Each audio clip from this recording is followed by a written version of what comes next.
This question is most important for board examination. ऐसे questions board examination में देखने के लिए मिलते हैं जहां हमें मिसिंग लेटर को क्या करना होता है, मिसिंग लेटर को फाइंड करना होता है या मिसिंग फिगर को फाइंड करना होता है। ये क्वेश्चन कॉमर्शियल बैंक का जो टॉपिक है उसको आपको बहुत अच्छे से प्रैक्टिस करना है। अब यहाँ पे क्या दिया हुआ है, डिपॉजिट दिया हुआ है। कितना डिपॉजिट दिया हुआ है, 1000 दिया हुआ है डिपॉजिट। परसेंट कितना दिया हुआ है, 20%। तो 1000 का 20% कितना हो जाएगा, 1000 का 20% हो जाएगा हमारा 200। तो 200 का मतलब क्या हो गया कि 200 रिजर्व हो गया और हम कमर्शियल बैंक को अगर क्रेडिट क्रिएशन भी करना होगा तो वो कितना लोन दे सकती है, 800 का।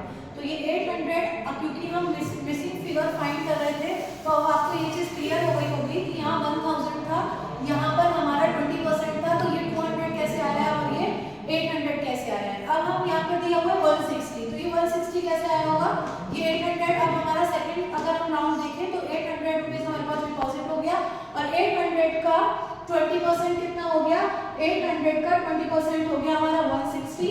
और 800 में से अगर हम 160 को माइनस करेंगे तो कितना आ जाएगा हमारा 640।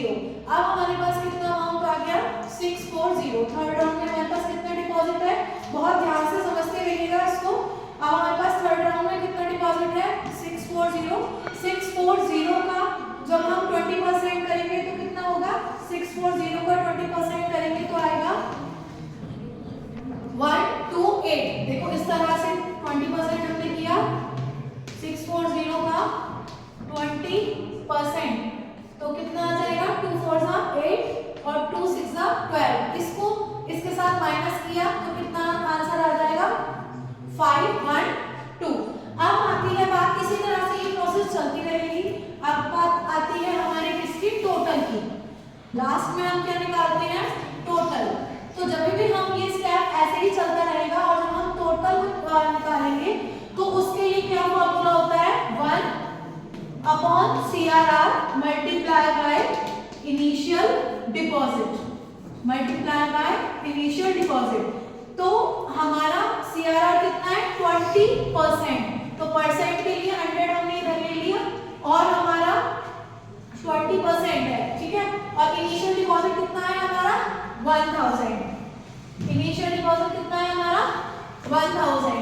तो CRR हमारा 20 था, परसेंट में वैल्यू है इसलिए 100 यहाँ ले लिया और 1000 हमारा क्या है, डिपॉजिट है।